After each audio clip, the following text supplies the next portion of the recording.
Shalom à tous, bien-aimés frères et sœurs, grâce et paix sur vous au nom du Mashiach notre Adon. Bienvenue au sacerdoce du Nazir, la voix sainte. Je suis le Kohen Hanazi Nézéria, fils d'Israël biologique de la tribu de Lévi. Alors mes bien-aimés, dans cet enseignement, je viens échanger avec vous sur un sujet extrêmement important. Alors aujourd'hui, je vais vous parler du Shabbat ainsi que ses règles. Donc le thème que je vais développer avec vous est le Shabbat de l'Éternel et ses règles. Alors, cela est important. Nous allons voir qu'est-ce que le Shabbat et quelles sont les règles bien sûr du Shabbat. Parce qu'il faut comprendre que une fois que nous décidons de marcher dans la volonté de l'Éternel, en observant ses commandements, en faisant ce que lui il nous a prescrit, alors nous sommes dans sa volonté parfaite. Alors mes bien-aimés, déjà quand on parle du Shabbat est un mot hébreu, souvent ils ont traduit en français par sabbat, d'accord? Alors le mot Shabbat signifie repos, mais pas repos dans le sens où nous sommes fatigués, mais c'est un repos dans le contexte où on parle d'interruption des activités, où on parle de cessation des activités, où on parle de mettre un terme à ces activités. Voilà, donc c'est ça la définition du mot Shabbat. Même quand vous partez dans la Bible chrétienne, vous allez trouver dans le livre de Genèse, le chapitre 2, le verset 3, la Bible vous dit que Dieu bénit le 7e jour, il sanctifia le 7e jour, parce qu'en ce jour-là, il s'est reposé des œuvres qu'il a accomplies. Bon, ça c'est la version biblique. Mais comme vous le savez, je ne suis pas un prédicateur de la Bible falsifiée par l'Occident. En tant qu'un prophète de l'Éternel le Tout-Puissant, j'ai été mandaté et j'ai reçu de la part du Seigneur la parole authentique qui est l'épée justicière. Alors, l'enseignement que je fais avec vous est tiré bien sûr de l'épée justicière, la parole authentique du Tout-Puissant. Alors, mes bien-aimés, avant de parler du Shabbat, qui est le jour où nous mettons stop, fin, où nous cessons nos activités pour communier avec le Seigneur, nous allons remonter parce que nous saurons et nous savons que le Shabbat est le 7e jour de la semaine. Mais pour déterminer qu'est-ce qu'on fait dans le 7e jour de la semaine et qu'est-ce qu'on ne fait pas, il est important de repartir jusqu'au premier jour de la semaine afin de déterminer qu'est-ce qui s'est passé au premier jour, au deuxième jour, au troisième jour, jusqu'à ce que nous arrivions au 7e jour où on nous dit de ne pas travailler. Alors, j'espère qu'on se comprend. Alors, je vais prendre un premier passage avec vous dans l'épée justicière. Et je vais commencer à partir du verset 23. Nous allons lire pas à pas pour que nous puissions comprendre. Alors, le verset 23 de l'épée justicière, chapitre 1, nous dit: car au premier jour de la semaine, selon son calendrier, il créa les cieux qui sont en haut, les eaux sur lesquelles le souffle du souverain se mouvait, et la terre sans forme, inhabitée et invisible. Le souverain se mit à créer tous les esprits célestes qui servent face à lui, classés en catégories.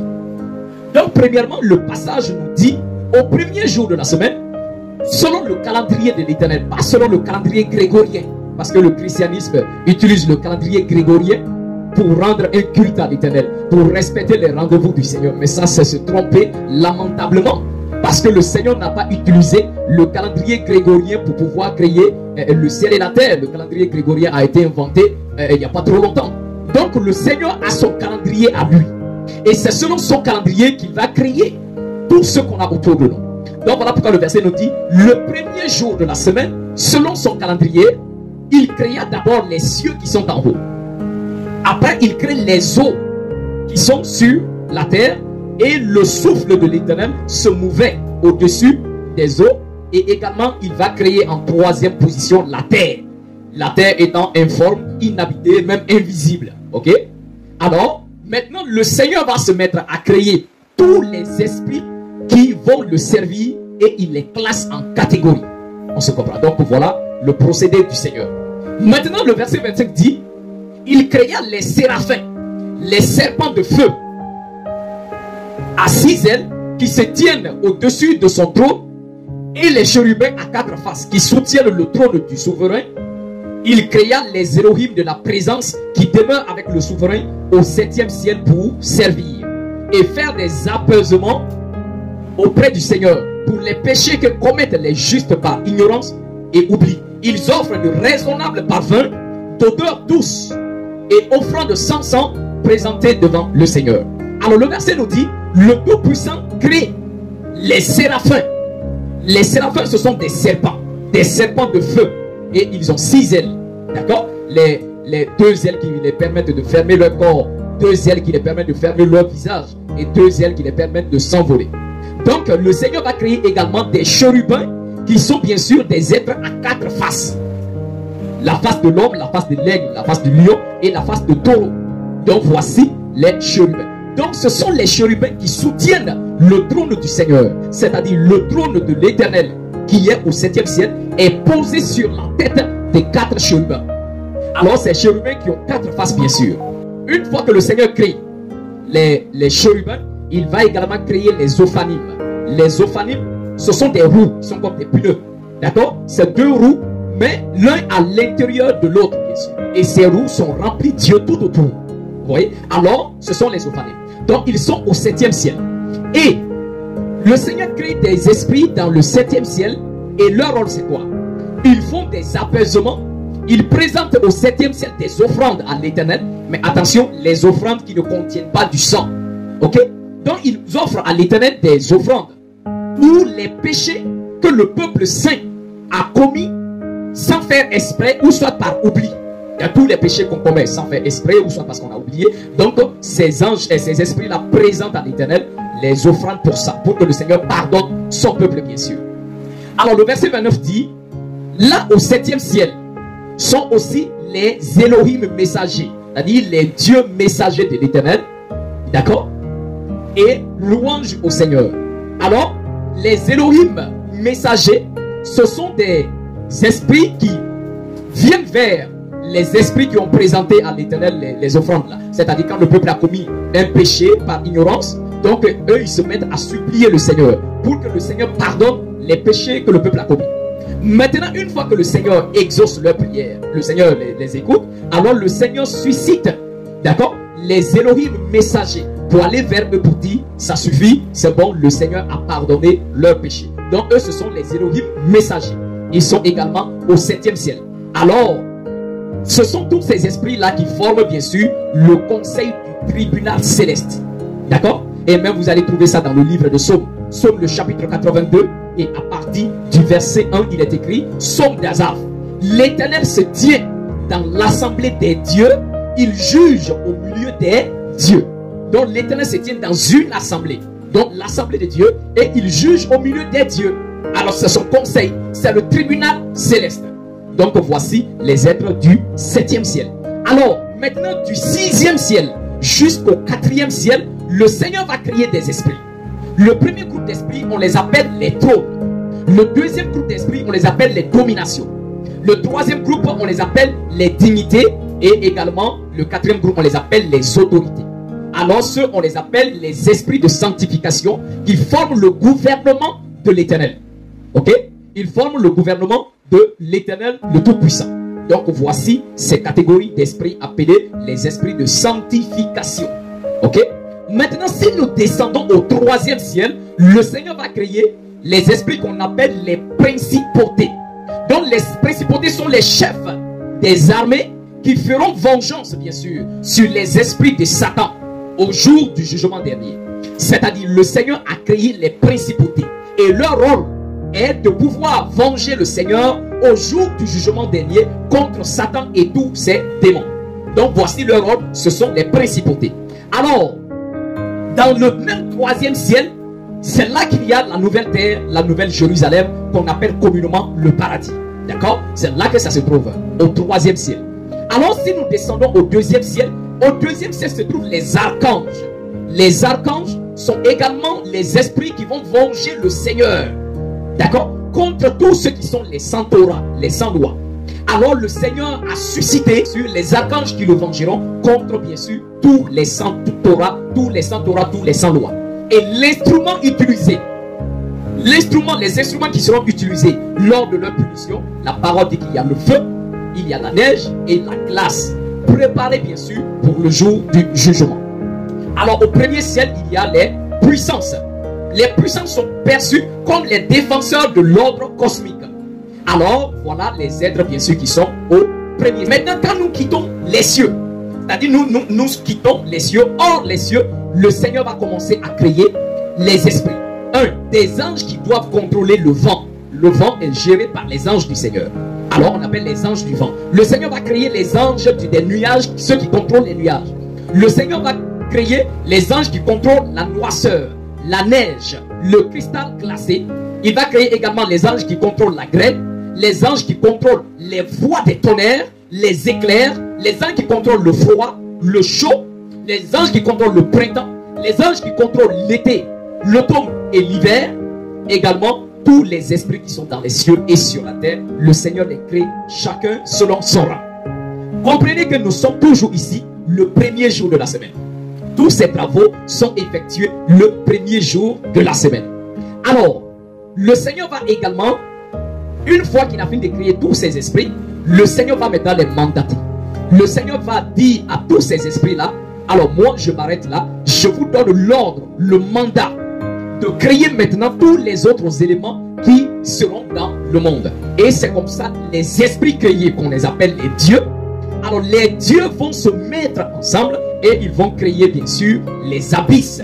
Ils vont créer l'obscurité qu'on appelle le crépuscule ou la nuit. Ils vont également créer la lumière qu'on appelle l'aube ou le jour.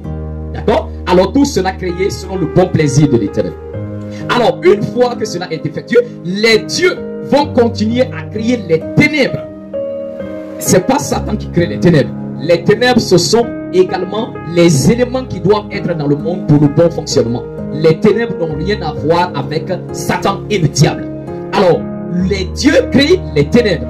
Une fois qu'ils créent les ténèbres, ils vont également les séparer avec la lumière. Alors, une fois que les dieux ont pris plaisir à la lumière, alors c'est comme ça, l'Éternel, le Père Tout-Puissant, il va choisir des anges et il va les confier la lumière qu'ils doivent gérer.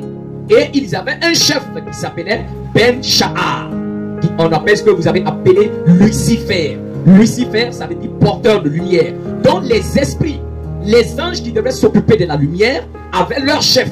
Et leur chef, c'est celui-là qui est Lucifer, qu'on appelle aussi l'astre brillant, qu'on appelle aussi l'étoile brillante du matin. J'ai écouté des personnes qui disent que non, le Christ avait dit dans Apocalypse que je suis l'étoile brillante du matin, le fils de l'aurore. D'autres qui ont dit ouais, le Christ c'est Satan. Non, quand on dit Ben-Shahar, le fils de l'aurore, c'est un titre, ce n'est pas le nom de quelqu'un, c'est un titre, c'est une fonction qu'on exerce devant le Seigneur. Et une fois que Lucifer, Ben-Shahar, qui occupait ce poste-là, s'est rebellé contre le Seigneur et que lui-même il a abandonné son poste en devenant rebelle, ce poste-là ne devrait pas rester vacant. Donc on devrait donner ce poste-là à quelqu'un d'autre. Et c'est le Christ, le Mashiach, qui a repris le poste bien sûr de Ben-Shahar, le rôle bien sûr de celui qui porte la lumière. Voilà pourquoi le Mashiach dit je suis la lumière du monde. Mais ça ne veut pas dire que le Mashiach est Satan. Attention, faites vraiment l'effort de comprendre la réalité. Alors, les dieux vont également assigner à d'autres esprits de gérer la noirceur, qu'on va appeler les ténèbres bien sûr, d'accord, ou la nuit. Et ces choses ont été accomplies au premier jour de la semaine. Ils ont vu leurs travaux, ils ont été contents. Alors, tout cela pour la gloire du Maître suprême l'Éternel. Les œuvres ont été, ces travaux ont été effectués bien sûr en ce jour précis. Et les esprits ont glorifié le Père, les dieux ont glorifié l'Éternel, qui les a donné le mandat de créer ces choses-là, bien sûr. Ça, c'est au premier jour de la semaine. Au deuxième jour de la semaine, les dieux créèrent le firmament au milieu des eaux. Et les eaux furent divisées en deux. Et une partie, la moitié, alla au-dessus. D'accord? Entre le premier ciel et le deuxième ciel. Et la moitié alla au-dessous du firmament. Et les souverains alors appela le firmament cieux. Et c'est ce travail qui fut accompli au deuxième jour. Il n'y a qu'une seule activité accomplie au deuxième jour de la semaine. Alors le verset 47 nous dit au troisième jour de la semaine, alors les dieux vont commander aux eaux de converger, ok, vers une seule place et que la terre sèche apparaisse. Parce qu'en ce moment, avec les eaux, il n'y avait pas encore la terre, mais la terre était couverte par l'eau. Donc les dieux vont commander aux eaux de converger ensemble dans les endroits afin que la terre soit tirée et que la terre soit créée. Et effectivement, la parole dit, et les eaux firent comme il leur ordonna, ils convergèrent. D'accord? Et convergèrent vers une seule place à l'extérieur de ce firmament. Et la terre sèche apparut. Les souverains tirèrent la terre des eaux et la terre fut formée par le moyen des eaux. Alors, pour ce jour, il créa pour elle toutes les eaux selon leur lieu distinct d'assemblement. Et toutes les rivières et tous les assemblements des eaux, ceux qui iront dans les montagnes, ceux qui seront sur la terre, ceux qu'on va appeler les lacs, ou soit même celles qu'on appelle la rosée de la terre. Alors les souverains vont parler, les dieux vont parler à la terre de produire de la verdure, de l'herbe portant de la sémence selon les espèces. Alors la sémence qui est semée et tout ce qui germe bien sûr, et les arbres qui portent des fruits, les arbres de la forêt, et également tout ce qui était dans le jardin d'Éden. Et les souverains, les dieux, prirent plaisir dans leurs œuvres. Et le Père éternel Yahuwah, le souverain, planta un jardin à l'est de la terre. Ce troisième jour de la semaine au lever du soleil. Alors ce sont ces travaux qui furent accomplis le troisième jour. D'accord? Au troisième jour, le Seigneur a créé le jardin d'Éden.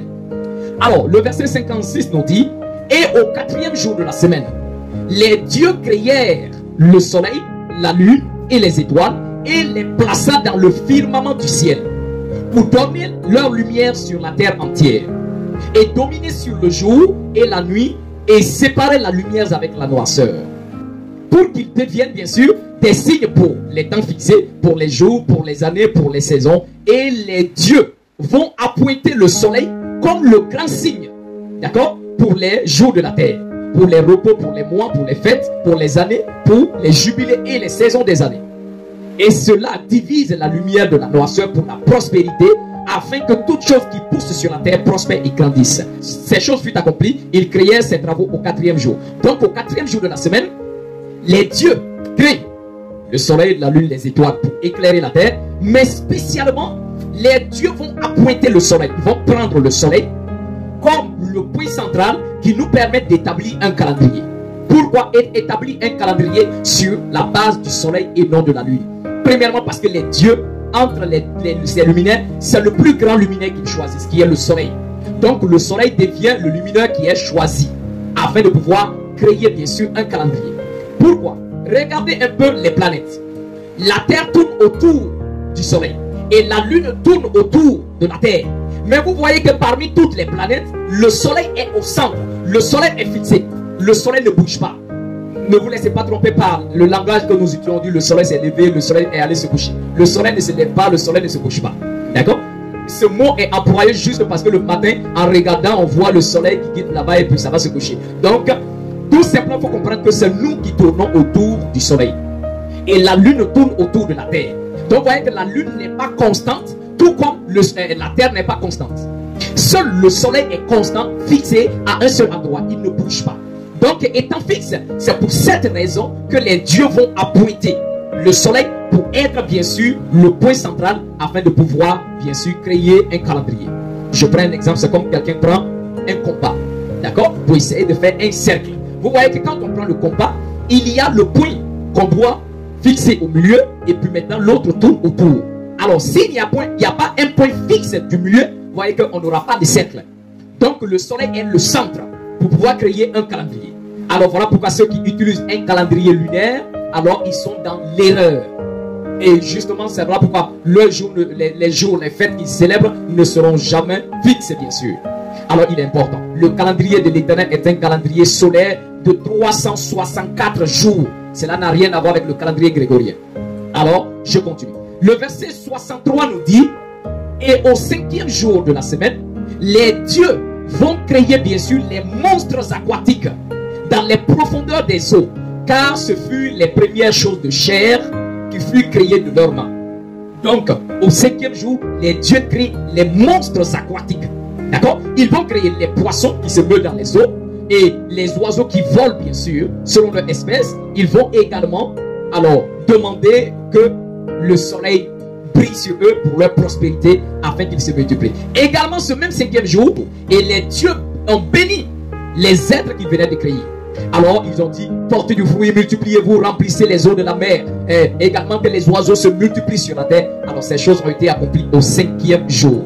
Maintenant, au 6e jour, qu'est-ce qui s'est passé? Au 6e jour, les dieux créèrent les animaux de la terre, tout le bétail, tout ce qui bouge sur la terre elle-même. Alors, les dieux, après, ils se sont dit, attendez, mais faisons-le à notre image, selon notre ressemblance. Et les dieux ont créé l'être humain à leur image, selon leur ressemblance. Ils le créèrent mâle et femelle. Et lui ont donné autorité en disant, porte du fruit, multiplie-toi et remplis la terre. Et il faut également assujettir, dominer sur les poissons de la mer, les oiseaux du ciel, les bêtes qui sont sur la terre. Alors, vous voyez que premièrement, les dieux vont créer l'homme à leur image. Parce que les dieux sont androgynes. Les dieux sont à la fois mâles et femelles. Voilà pourquoi ils peuvent créer. Voilà pourquoi ils peuvent créer. Donc ils vont également créer l'être humain étant un être androgyne, mâle et femelle. Alors, les dieux, une fois qu'ils le bénissent, bien sûr, ils vont lui dire, alors voici, nous te donnons toute herbe verte portant de la semence, tout ce qui est sur la terre. Alors ça sera ta nourriture. Et nous donnons cette même nourriture à tous les animaux qui sont sur la terre. Et ces choses furent accomplies au 5e jour. Vous voyez que même la nourriture que les dieux ont donnée aux humains, ce sont les plantes, ce sont les fruits, ce sont les légumes. Il n'y a jamais eu de la chair animale à l'intérieur de la consommation, à l'intérieur de l'alimentation que les dieux ont donnée aux humains. Voilà pourquoi ceux qui sont en communion avec les dieux, dans la véritable spiritualité de l'Éternel, on ne consomme pas la chair animale. Tout comme à l'exemple et à l'image du Christ et du Mashiach qui était végétarien toute sa vie, et bien sûr à l'image de tous ces apôtres qui ont tous été des végétariens. Cela n'a rien à voir avec la Bible pourrie, falsifiée, qu'on a modifié pour donner aux gens. Où on a dit que le Christ aurait multiplié des poissons pour donner, archi faux. Le Christ n'a jamais multiplié des poissons pour donner aux gens. Il a multiplié du pain, il a également donné du raisin au peuple et non pas du poisson. Alors, voilà la nourriture que les dieux ont donnée à l'être humain à la base, avant que le péché n'entre, bien sûr. Et celui qui veut finir avec le péché doit arrêter de tuer l'être pour manger. Alors, mes bien-aimés, voilà les choses qui vont être accomplies bien sûr, le 6e jour. Le Seigneur, les dieux vont créer, bien sûr, tout ce qu'on vient de citer au 6e jour. Les travaux effectués au 1er jour, au 2e jour, jusqu'au 6e jour, cela nous fait 22 travaux, 22 classes d'activités qui ont été accomplies. Alors, je vous demande de me suivre, bien sûr, dans la deuxième partie de notre enseignement et que le Tout-Puissant vous accorde sa grâce. C'était le Cohen Hanazi Nezeria et on se retrouve à tout à l'heure. Shalom.